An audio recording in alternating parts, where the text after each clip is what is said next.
పోలీసులు బట్టలు విడదీస్తామంటూ మాట్లాడే పద్ధతి సరైనదేనా అని హోంమంత్రి అనిత ప్రశ్నించారు. వైసీపీ హయాంలో 2526 హత్యలు జరిగాయి. ఎవరైనా పోలీస్ డిపార్ట్మెంట్ మీద శాంతి భద్రతలకు విఘాతం కలిగించే విధంగా మాట్లాడినా, పోస్టులు పెట్టినా తగిన విధంగా చర్యలు ఉంటాయని హెచ్చరించారు.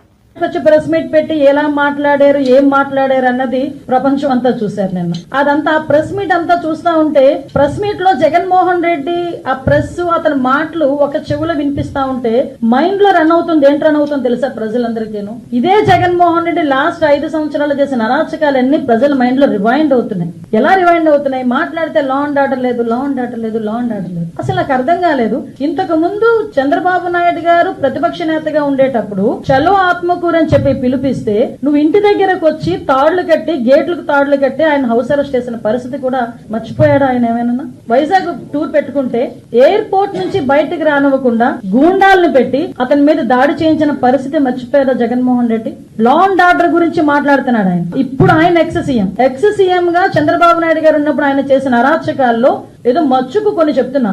అదే విధంగా రామతీర్థాలకి రాముడు తల నరికేశారని, రామతీర్థాలకి గౌరవ అప్పుడు ఎక్స్ సీఎం ఇప్పుడు సీఎం గారు చంద్రబాబు నాయుడు గారు వెళ్తే లారీలను అడ్డగా పెట్టి రోడ్డు మీద కూర్చోబెట్టే సందర్భం మర్చిపోయాడు ఆయన. ఇదే చంద్రబాబు నాయుడు గారు అమరావతి పర్యటన పెట్టుకుంటే బస్సు యాత్ర చేస్తే ఆ బస్సు మీద రాళ్లు రువితే అది భావ స్వేచ్ఛా ప్రకటన అని నీ పోలీస్ చేత ఒక రోజు మాట్లాడించిన సందర్భాన్ని మర్చిపోయాడా జగన్మోహన్ రెడ్డి? అదే విధంగా మనం ఆలోచన చేసుకుంటే ఒక పార్టీ ఆఫీస్ మీద దాడి ఏ సందర్భంలో పార్టీ ఆఫీస్ మీద దాడులు జరిగినాయి అంటే ఇన్ని సంవత్సరాలు స్వతంత్రం వచ్చిన తర్వాత ఒక పార్టీ ఆఫీస్ మీద దాడి జరిగింది. ఎందుకు ఇలా జరుగుతుంది? డీజీపీ ఆఫీస్ పక్కనే ఉన్న పార్టీ ఆఫీస్ మీద దాడి జరిగింది అంటే అది మాకు బీపీలు పెరిగిపోయినాయి, మా కార్యకర్తలకి బీపీలు పెరిగి చేశారు అని సాక్షాత్తు సీఎం కుర్చీలో కూర్చున్న జగన్మోహన్ రెడ్డి మాట్లాడిన తీరు జనాలు మర్చిపోయారు అనుకుంటున్నారా? అదే విధంగా మన కస్టోడియల్ టార్చర్ నేను మాట్లాడాడు. ఎవడో వీడియో చూసుకొని ఆ ఎమ్మెల్యే వీడియోలో చూపిస్తూ పోలీసులు ఇలాగ మమ్మల్ని ఇబ్బంది పెట్టారని మాట్లాడారు. ఆ సంస్కృతికి మాది కాదబ్బా. కస్టోడియల్ టార్చర్ పెట్టి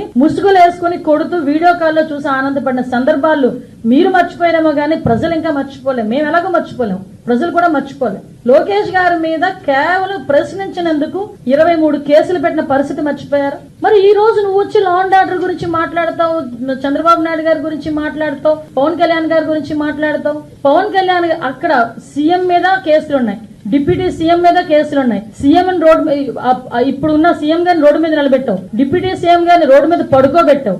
ఇప్పుడున్న స్పీకర్ గారి మీద కేసులు ఉన్నాయి, డిప్యూటీ స్పీకర్ గారికి కస్టోడియల్ టార్చర్స్ ఉన్నాయి, హోమ్ మినిస్టర్ నా మీద 23 కేసులు ఉన్నాయి. అలాంటిది చూసుకుంటే మొత్తం అందరు మినిస్టర్స్ మీద, అందరు ఎమ్మెల్యేస్ మీద సుమారు 90% ఎమ్మెల్యేస్ మీద కేసులు ఉన్నాయి. అదో హత్యల కేసులో, కబ్జాల కేసులో, దొంగతనాల కేసులు, ఆ కేసులు ఈ కేసులు కాదండి. కేవలం ప్రశ్నించినందుకు మా మీద పెట్టిన కేసులు ఇవన్నీ. నువ్వు ఈ రోజు వచ్చి మాట్లాడుతున్నావు.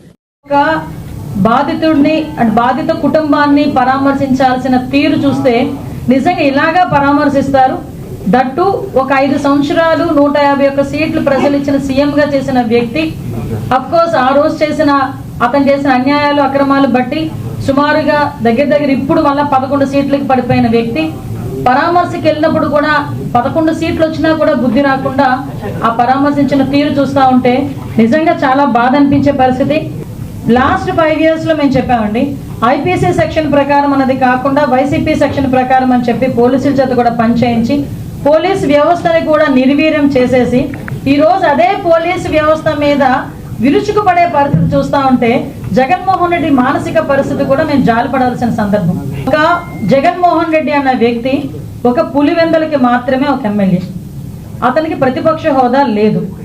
అయినప్పటికీ అతను ఒక ఎక్స్ సీఎం అన్న ఒకే ఒక కారణంతో ఆయన టూర్ ప్రోగ్రామ్ గురించి మాట్లాడినప్పుడు మేము చాలా క్లియర్గా 1100 మంది, అప్రాక్సిమేట్లీ 1100 మంది పోలీస్ బలగాల్ని డిఎస్పీ స్థాయి నుంచి రోప్ పార్టీస్ వరకు అంటే ఏపీఎస్పీ బెటాలియన్స్ వరకు దగ్గర 1100 మంది పోలీసులను పెట్టాం. అంటే మీరు అనుకోవచ్చు ఒక ఎక్స్ సీఎంకి 1100 మంది పోలీసులు ఎందుకండి అని. కానీ అతను వెళ్తున్న ప్రాంతం చాలా సెన్సిటివ్ ప్రాంతం. తను వెళ్తున్న ప్రాంతంలో ఏదైనా గొడవలు జరిగే పరిస్థితి ఉండి లా అండ్ ఆర్డర్ కనుక ఇబ్బంది పడితే సామాన్యమైన ప్రజలు ఇబ్బంది పడతారని ఒకే ఒక కారణంతో గౌరవ ముఖ్యమంత్రి గారి ఆదేశాల మేరకు డీసీపీ గారు అందరూ కలిసి సుమారుగా 1100 మందిని అక్కడ డిప్లాయ్ చేశాం. వాళ్ళు డిప్లాయ్ చేయడమే కాదు, ప్రతి ఒక్కరికి కూడా వాళ్ళకి అక్కడ బాడీ వన్ కెమెరాస్ కానీ, రోప్ పార్టీస్ కానీ, మళ్ళీ పబ్లిక్ అడ్రస్ సిస్టమ్స్ కానీ, డ్రోన్స్ కానీ, ఏరియల్ సర్వేలెన్సెస్ గురించి డ్రోన్స్ కానీ, ఫైర్ టెండర్స్ కానీ, అంబులెన్సెస్ కానీ, గ్యాస్ గన్స్ కానీ ఇవన్నీ కూడా పెట్టుకున్నాం. అంటే సాధారణంగా ఒక విఐపి వచ్చినప్పుడు ఎటువంటి ట్రీట్మెంట్ చేసుకుంటామో ఆ ట్రీట్మెంట్ అంతా కూడా ఒక సాధారణ ఒక పులివెందుల ఎమ్మెల్యేకి కూడా కేవలం ఎక్స్-సీఎం అన్న కారణంతో మేము ఇవ్వడం కూడా జరిగింది. ఆ సంగతి కూడా మీరందరూ కూడా గమనించాలి.